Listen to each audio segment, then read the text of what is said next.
বাগুইআটিতে পুরনো বাড়ির ছাদ ভেঙে যুবকের মৃত্যু। বছর 15 আগে তৈরি হওয়া ওই বাড়িটির 3 তলার ছাদ প্রথমে ভেঙে পড়ে। বাড়িটির বেশ কয়েক জায়গায় ফাটল দেখা দিয়েছিল আগে থেকেই। লোহার শিকের বদলে কাঠ ইট দিয়ে ছাদ ঢালাই। ছাদ ভেঙে মাথায় পড়ার পর প্রায় ঘন্টা তিনেক ধ্বংসস্তূপের তলাতেই আটকে ছিলেন ওই যুবক।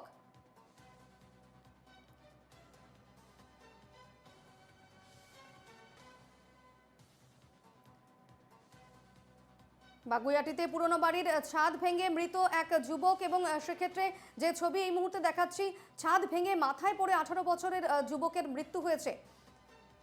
এ বিষয়ে বিস্তারিত জানবো, আমাদের সঙ্গে সরাসরি রয়েছেন প্রতিনিধি পৃথা দাশগুপ্ত। পৃথা, যে যুবকের মৃত্যু হয়েছে, অর্থাৎ বছর 18-র এই যুবকের মৃত্যু হয়েছে, বলা হচ্ছে যে বাড়ির ছাদ তৈরি করা হয়েছিল, কোনো রকম লোহার রড সেখানে ছিল না, কাঠ ইত্যাদি এসব দিয়ে বাড়ির ছাদ ঢালাই করা হয়েছিল। একদমই, দেখো, একটানা বর্ষণের জেরে একেবারে বুধবার দিন থেকে যে একটানা বর্ষণ শুরু হয়েছে তার জেরেই আমি এই মুহূর্তে যেখানে দাঁড়িয়ে রয়েছি, অর্থাৎ বাগুইআটির অশ্বিনীনগর, এই যে বাড়ি তুমি দেখতে পাচ্ছ, এই বাড়ি হঠাৎই কালকে রাত্রিবেলা হুড়মুড় করে ভেঙে পড়ে। এবং যেটা অভিযোগ করছেন স্থানীয় বাসিন্দারা, যে এই বাড়ির যে ছাদ, যেখান থেকে মূল ফাটল ধরেছিল, সেই ছাদ কাঠ এবং বাঁশ দিয়ে তৈরি করা হয়েছিল, ঢালাই করা হয়েছিল। ফলত কিভাবে একটা ছাদ ঢালাই করা হলো কাঠ আর বাঁশ দিয়ে, সেটা নিয়ে কিন্তু এলাকার বাসিন্দারা ইতিমধ্যেই অভিযোগ করতে শুরু করেছেন। যদিও এখানে যার মৃত্যু হয়েছে তাদের পরিবারের, অর্থাৎ তারা দুই ভাই এবং তার মা থাকতেন, তাদের পরিবারের পক্ষ থেকে যেটা জানা যাচ্ছে যে তারা অন্যত্র স্থানান্তর হওয়ার পরিকল্পনা করছিল বাড়ি ভাড়া নিয়ে, যেহেতু এই বাড়িটি প্রথম থেকেই দুর্বল ছিল।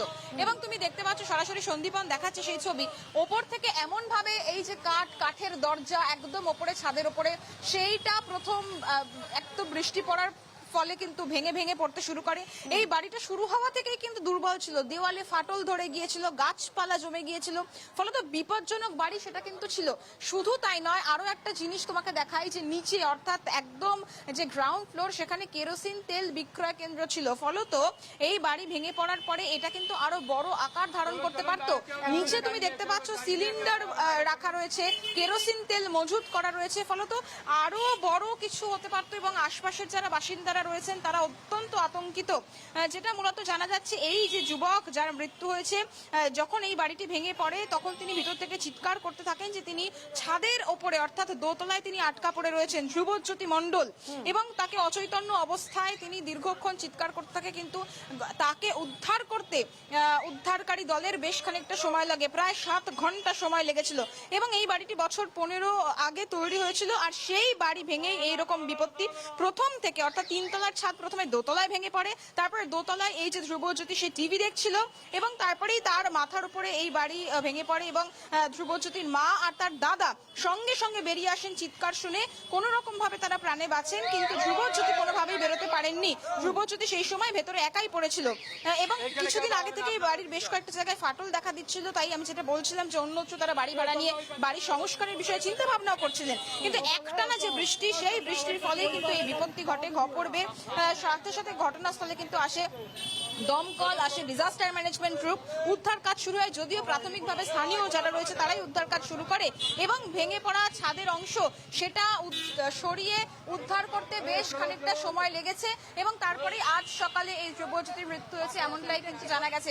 আপনি এখানে থাকেন, এখানে যারা রয়েছে স্থানীয়রা, আমি তাদের সাথে একটু কথা বলার চেষ্টা করব। আমি যাব যারা এখানে সারা রাত ছিলেন, এবং তারা বলছেন যে তারা অত্যন্ত আতঙ্কিত হয়ে রয়েছেন।